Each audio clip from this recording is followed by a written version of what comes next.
Hello and welcome to Talking Aussie Books, a weekly podcast bringing readers and writers of Australian fiction together. I'm Claudine Tonellis. As an avid reader and passionate advocate for Australian fiction, I have made it my mission to spotlight local talent. So if you're looking for your next read or simply want to learn more about the Australian literary scene, this podcast is for you. Grab yourself a cuppa, sit back and relax. It's hard to believe that what started 8 years ago as a 2-word, 5-letter hashtag has gone on to become a global societal reckoning to confront workplace sexual harassment and assault. I'm talking, of course, about Me Too, a phrase, now a movement, which actually dates back nearly 20 years, but shot to prominence in 2017 when high-profile Hollywood actresses began making explosive allegations against top movie producer Harvey Weinstein. Of course, the fallout continues, and we still see regular media stories of high profile men being tried in court and occasionally convicted on sex crimes. But the hurt and suffering of the abuse survivors is often suppressed because of strict legal procedures. And this is where our guest today, Marcia van Zeller, has filled a gap. Her novel, Be a Good Girl Valerie, might be a fictional account of an older woman's decision to take back her power, but it reeks of authenticity and offers the state of mind insight that this issue deserves and requires. Marcia, welcome to Talking Aussie Books and congratulations on the publication of Be a Good Girl Valerie. How does it feel to have a novel in the world that I suspect draws much inspiration from your own life? I'm still getting used to what it feels like. It's only been less than a month since it was released, so I'm still absorbing a response to date, and I presume more will come through. I guess it feels a little bit exposing for me because I have been quite clear that the problem that's at the center of the novel is something that I personally experienced. I'm also trying to make it clear that I am not Valerie. Valerie is not me, but there are some commonalities in our trajectory, our careers. The fact that I made Valerie originally Canadian, and that was really because of the need to portray her in the 70s. And I couldn't imagine Perth or any other Australian city in the 70s because I wasn't here. So there's a lot of parallels, but there's also a lot of differences. So I think that's really probably one of the things I'm being asked about the most. And I'm trying to tread a fine line between emphasizing the authenticity that this really happened to me, but also ensuring that it's understood that the characters are made up, they're fictional, and the events as well are fictional. It's that balance. It really works in the sense that it does feel incredibly authentic. And I think that is because it is so much inspired by your life. Did you think about making this a memoir rather than a novel, or did the novel offer some opportunities that a memoir couldn't? Yes, I wouldn't ever write a memoir at all because it doesn't appeal to me at all to share my life. Self-disclosure doesn't appeal to me at all. And I just have a great love of fiction, writing it and reading it. So it's the genre of choice for me, and I was able to let my imagination go wild. Okay, let's talk about the book in itself. When we meet Valerie Burnham, she's 63 years old and she's fairly accepting of the invisibility that comes with being a postmenopausal woman. Having worked in journalism, Val's now in a corporate comms role and she's relatively comfortable in her rockport shoes and elasticated waist. But she's about to face a significant turning point in her life. Can you tell us about what happens to her young colleague, Anna? Well, Anna is, as you say, young, early 20s, not far off having been a graduate. And Anna is being targeted by a director of the company. She and Valerie work in a sort of communications unit where they do public relations, marketing, comms, media liaison, all that sort of thing. And the director of that section, named Grant, takes a shine to Anna, and basically it's not come down to sexual assault per se, but it's going in that direction. A lot of innuendo, a lot of special attention, inviting her to have drinks and things, singling her out, and she's getting very uncomfortable. So even though Valerie is a bit of a cold fish, she doesn't socialize with the team, but Anna drums up her courage to speak to Valerie. Valerie's the oldest person, and she reckons is the best experienced, the wisest one to speak to. So when she comes to Valerie and says, "What should I do about this?" Valerie advises her standard HR procedure. Talk to the manager first. If that doesn't help, go to HR. And within 48 hours, Anna is fired. So Anna is facing this terrible situation of your second job after uni, and you're kind of poison if you get fired, not even with a reference and so on. So that's when Valerie feels somewhat responsible. And she's also quite au fait with the rules that apply to both sexual harassment and unfair dismissal. So she takes charge. And that's where this unlikely relationship develops between an older woman and a younger woman. She really does take charge, but Anna's plight triggers some very difficult memories for Valerie, and the story starts to flip between 1970s Canada and London and the contemporary story in Perth, which is set in 2018. Can you just paint the picture of what life was like for Valerie when she moved to London to work in the media in the 70s? Yes, well, she was on her backpacking gap year and there to have fun, but she's done a degree in media and journalism, and she wants to try to find a job that at least gets her adjacent to those jobs she aspires to. And she lands a job in a broadcasting corporation, not the BBC. I had to make one up. And she's overseen by a producer named Colin, who takes a shine to her in the sense that Grant did to Anna so many years later. He's quite a sleaze, but she's drawn to appeasing him and doing his bidding in a professional sense because she wants to get ahead. And she senses that he might give her an opportunity to become a trainee in documentary and news production. And so she is drawn into an opportunity that he gives her, and it leads to an unwanted invitation to have a drink in his office after hours in a very quiet, empty, dark office building. Then the triggering incident occurs. It was so well done and really made me feel outraged at the sexism of the era. But then, as you show so well, that women in the workforce today, young women, still face these sorts of challenges. And then it's almost like women can't win because now Valerie's more towards the end of her working life, and she offers some really interesting commentary around her own invisibility.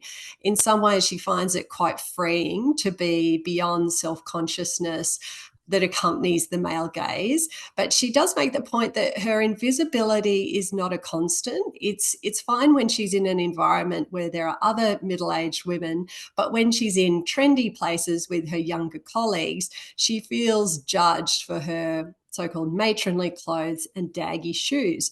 But then again, this is the age at which Valerie is finally feeling a sense of empowerment, and she has truly gained wisdom. And I'm wondering, why did you want to explore these various shades of aging, and what did you want to say about it? You've actually captured it very well yourself, Cassie, is that invisibility is helpful when you don't want attention on you, and therefore, and you're in an environment where you're going to blend in. It's like a camouflage, the local going down to the mall on a Saturday morning. Doesn't matter. But Valerie enters this rather posh, groovy downtown, inner city precinct, all full of bars and cafes and so on.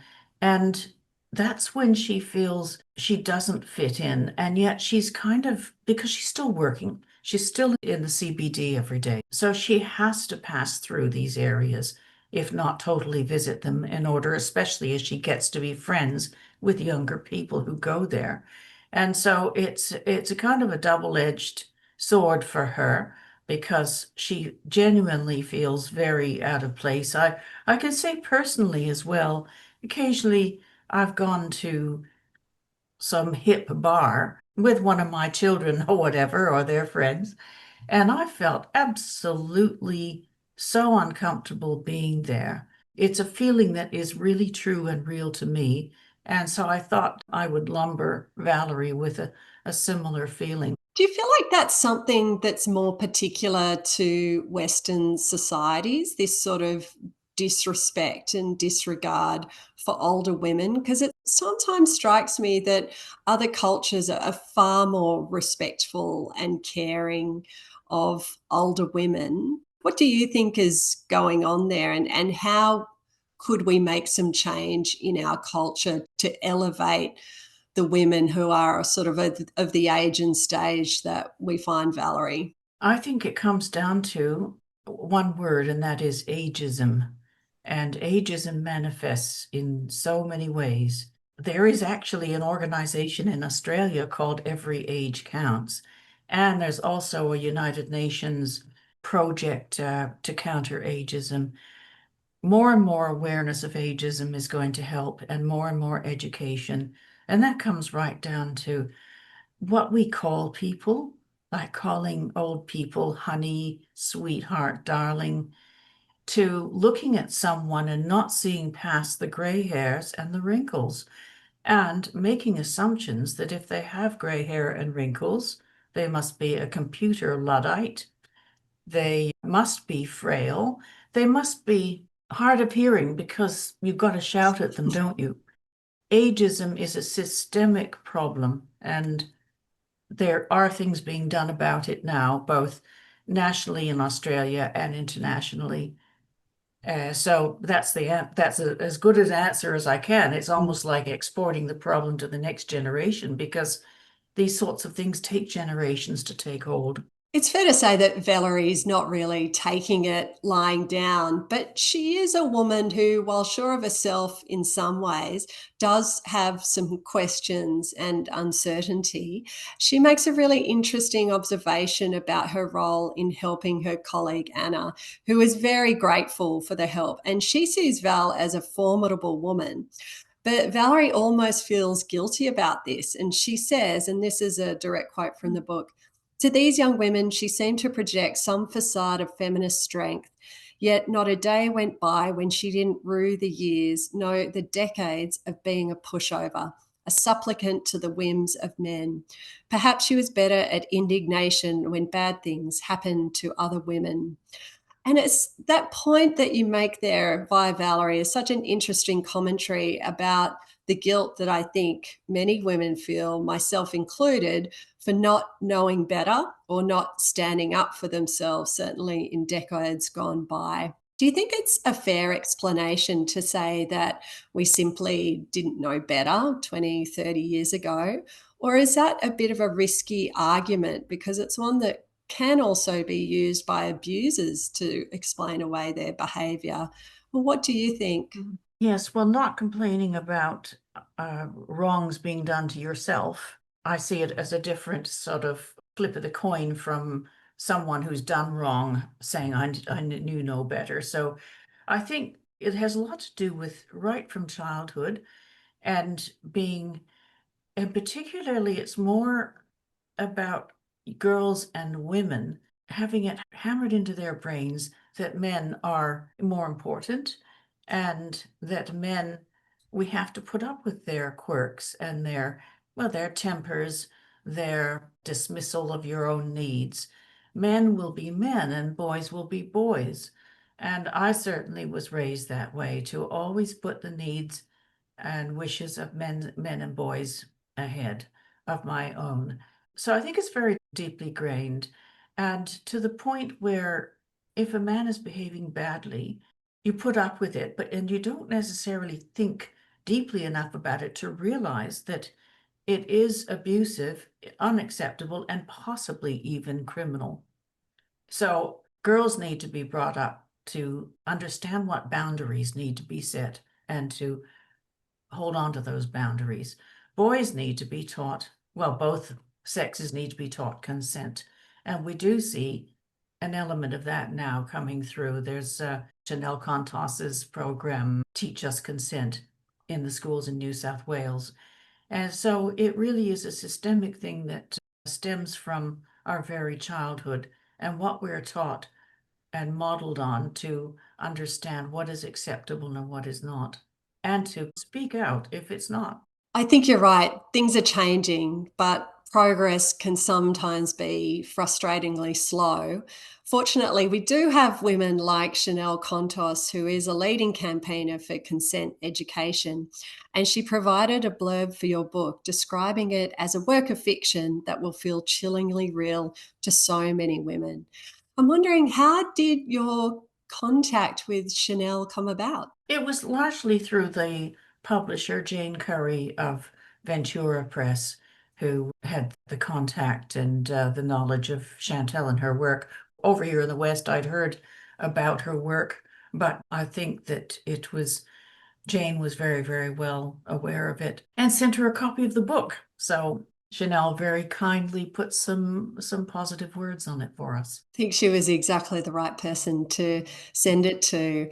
In the book, there's also some really interesting commentary about the challenges for abuse survivors of navigating the legal system. Names and intimate details being published during a court trial, which can feel shameful for those giving evidence.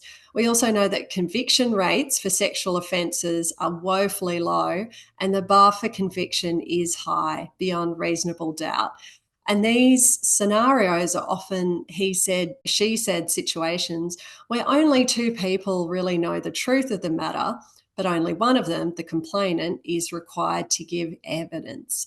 I think about this quite a lot, about ways of trying to improve legal processes for complainants. But I'm wondering, what do you think some of the solutions might be? There are already some relatively recent measures in place. For instance, in the UK and I believe Australia, the name of the complainant doesn't have to be made public. That alone is probably a comfort to many women who want to come forward and lodge a complaint, that they know their name isn't going to be bandied all over the media. So that is one aspect that has helped. There's also no statute of limitations, so that you can bring a complaint forward many, many years later. Of course, that sets up problems because of the harder to get witnesses, harder to get evidence, harder to be believed because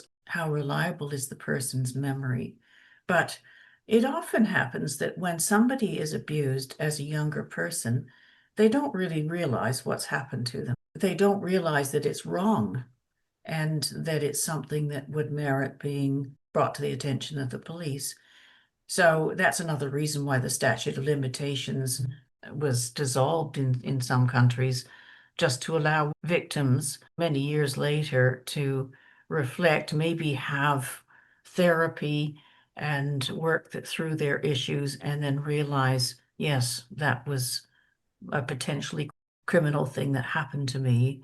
And so that can prompt them to come forward to the police. Also, the prosecutors have very well-trained people who support and walk the alleged victim through the process. So that's another thing, is providing support, pastoral care, and so on to the people who are taking these steps. And I think there's probably a role there too for jury education in terms of improving the general public's understanding of what might be considered typical responses to abuse or trauma, and that there aren't really typical or expected responses to the way that people respond to abuse. And for that reason that you mentioned, that when it happens, it can be so shocking that women might freeze, or, they just might not be in a position to go immediately to police. And sometimes it takes time to digest and really understand what's happened. And that's really what Valerie experiences. As you've mentioned, she has had this traumatic event happen to her in the late 70s, but she undergoes, even as an older woman, a lot of self-questioning and self-doubt over whether it's valid for her to take action on this 40 plus years later. What was it like to write about that, about clearly something that was very close to you? To write about the event itself that led to her, yeah, I really had to think very hard about it. I had to think about what kind of a book I was writing. That the particular scene I think you're referring to could have been taken in a much more extreme direction. It could have gone quite differently, but I decided to keep it ultimately not too dark because of the whole tone of the book generally is positive and at times quite upbeat, and I'm told has some bit of sardonic humor running through it. So I was very careful not to go too far with it, and I felt that as far as I took it was adequate because far worse things can and do happen. Less extreme, less violent events can also be crimes, and they can also be extremely devastating. So that took an awful lot of thought. I was satisfied with as far as I took it. Yeah. Well, you can see the thought in it because it comes off as being very relatable and believable, and shows that there are real shades of grey and uncertainty in these situations. So it definitely, for me as a reader, you achieved what you wanted to. And I'm glad, though, that you mentioned the tone of the book, because there are definitely some lighter moments in it. And one thing I really enjoyed was the friendship between Valerie and Jeanette, her lifelong best friend and supporter, who's from Canada. Though the pair of them, it's fair to say, do have their niggles. Valerie also has sons and an ex-husband, so she does have men in her life. But in many ways, it's this female friendship that is the most significant and enduring of her life.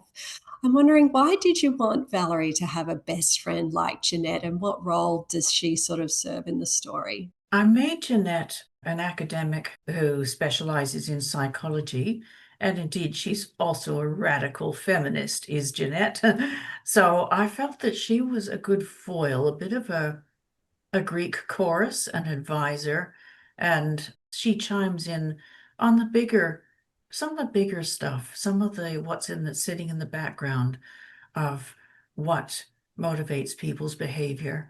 So I felt that she allowed me a voice from which to probe a little bit deeper than the actual events that are on the surface, and to explore some of the bigger, more universal issues. For instance, she gets caught up in this question, this rhetorical question: does the media and entertainment industry attract alpha males, or do men become alpha males when they join the media and entertainment industry? And I'm really quite interested in the rationale behind that industry being such a hotbed of toxic masculinity and a source of so many complaints from not just women but men. So that's the kind of thing. She kind of wraps all these issues up and throws them up into a big question that merits a lot of thought and pondering. That question was of particular interest to me because I worked in television in the 90s and the early 2000s, and it was a terrifically male-dominated, sexist industry. There wasn't a single woman in management. And, some 20, 30 years later, I have my own theories about why it does seem to attract alpha males and why women seem to come off second best. And one of the things I do think is that it's such a competitive industry, and certainly in TV, it's a visual medium where women are judged in a hypocritical way on their appearance, in a way that men aren't. That's just one of the issues, I think. The other is, of course, that when high-profile men get into trouble, the media is very self-interested and it jumps on these stories and really seems to enjoy exposing them. There's a bit of tit for tat, I think between media organisations. But I'm wondering if you've settled on a position about this. Is the media industry more sexist than others, or is it that alpha men are attracted to it? Alpha men are probably created from childhood. I think it starts there, so well before they go into their media career. But I suspect that the experience, once they're in the industry, probably refines their predatory and power-seeking behaviors because of the competitiveness that you've mentioned.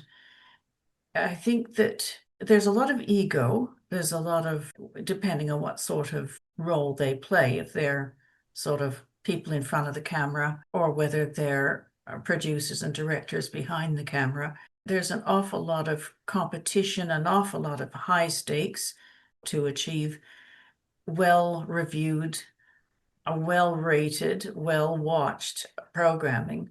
So I guess it's always that's going to be competitive within the organization and against other, in competition with others as well.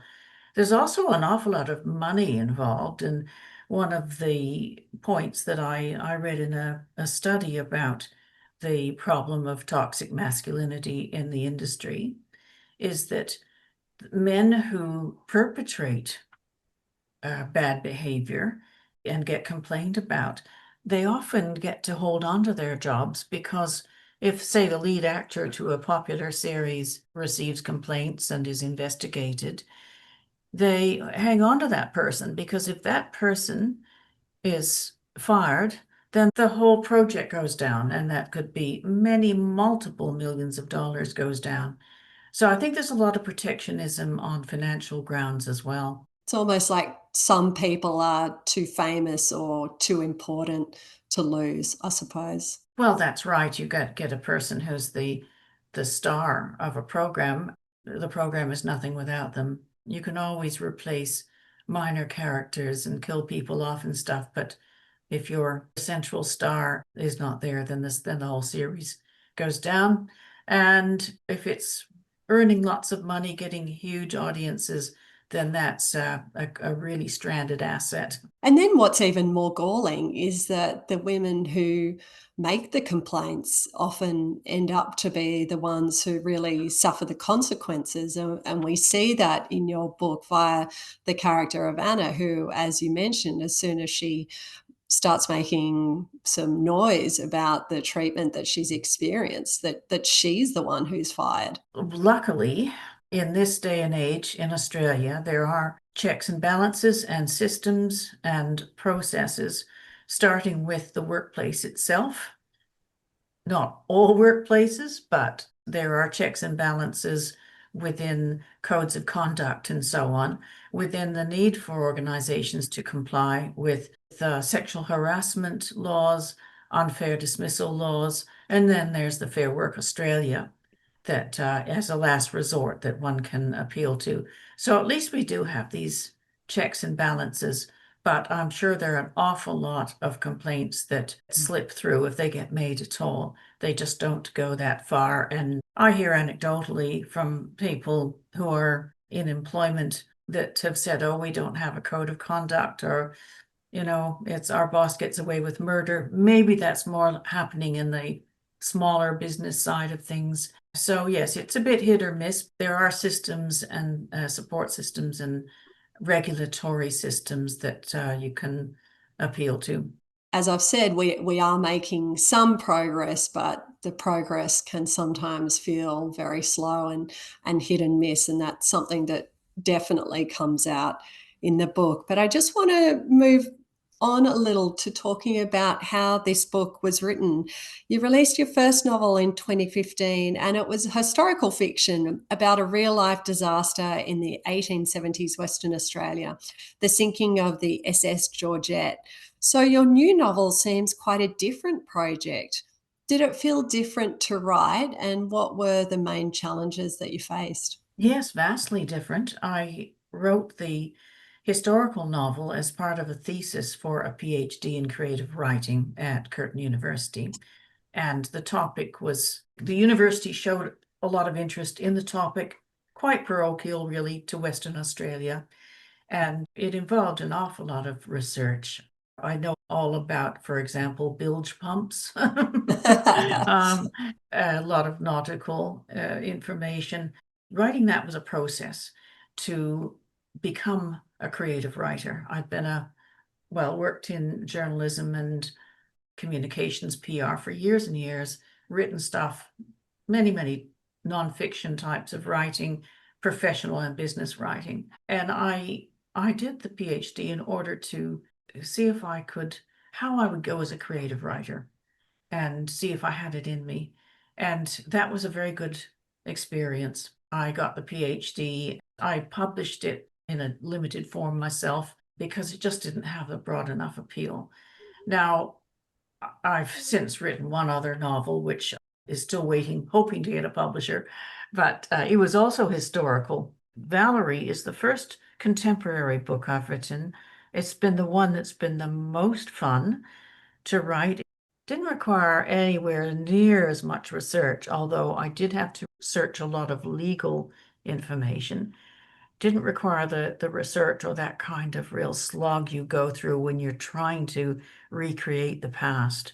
It was a very fluid thing to write because I was drawing a lot on personal observations and lived experience, and also drawing on a certain amount of anger, I must say, for this whole theme we're talking about of letting men sort of get what they want and not fighting back. So I had all of that to draw from. And then the other thing that happened was Me Too.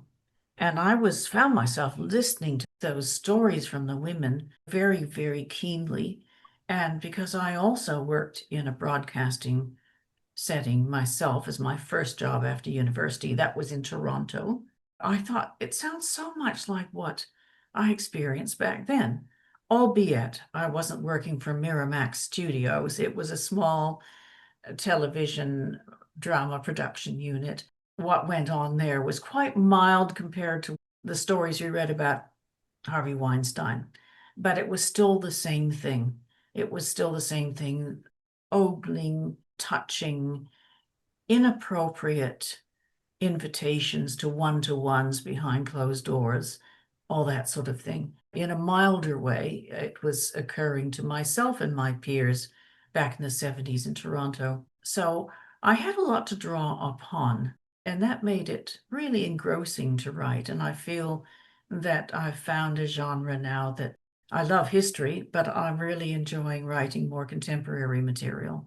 Was it somewhat cathartic to write? It was. I think especially one of the very last scenes when Valerie gives a talk to a writers' festival, and the things that she talks about in terms of the issues of respect and consent, and how when she was a little girl, those words were hardly used. She's raking over the coals of what's happened in her earlier life and more recently in the extraordinary experiences that have changed her outlook. That very last, like second last scene, I suppose, in the book, I found that very stirring and meaningful to write. And while you were writing, were you confident that it would be published? And then how did you actually go about getting it published? That's such a good question. No, not confident. I'm realistic, and gosh, I'm sure you know the statistics about how many books get written and very small percentage that get published. What I did was I had a manuscript assessment done, and that came back with strong thumbs up. That gave me confidence. I made some changes in response to that. And then I started looking for publishing opportunities. Wisdom says you should have an agent, literary agent.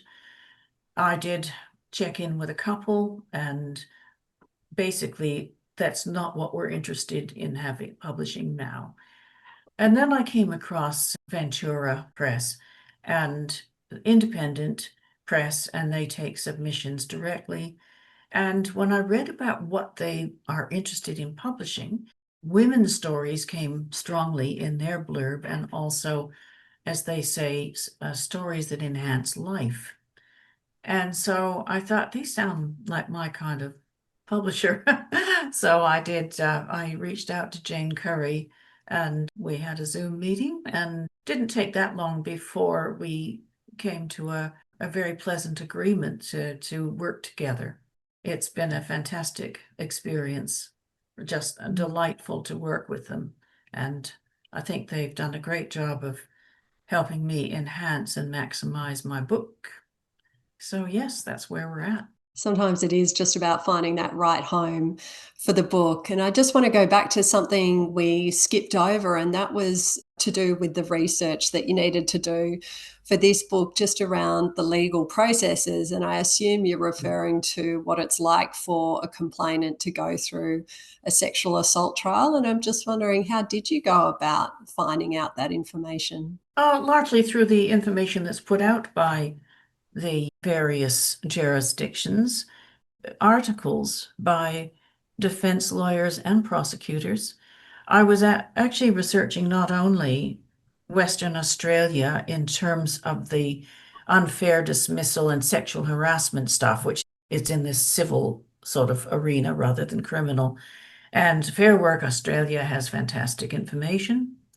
And then in London, where Valerie's trial occurs, I did a lot of research with the Crown Prosecution Service, as well as legal practitioners in that country, defense and prosecutors. So a lot of it was online information, and I also did some basically one-to-one specific queries where I had an issue about a specific technical point.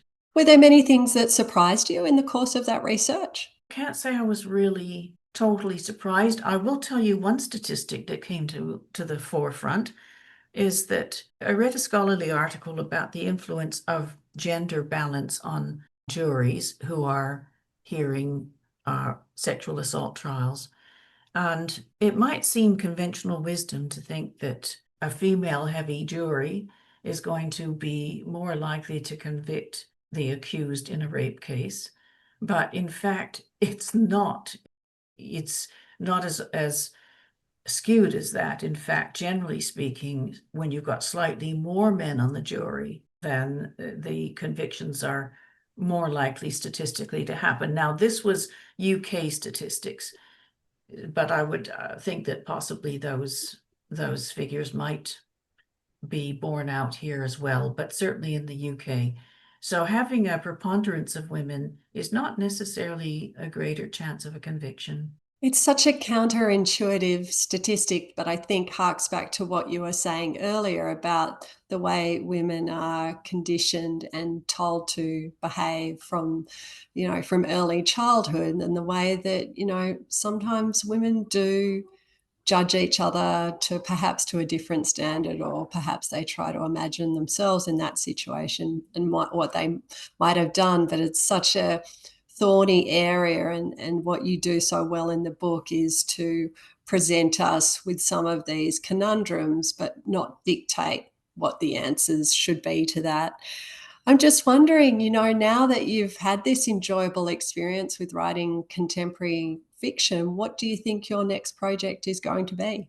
I am working on another novel that explores a different theme. It's to do with the pressure on women to be beautiful and the heavy toll of trying to meet the aesthetic standards that are put to us.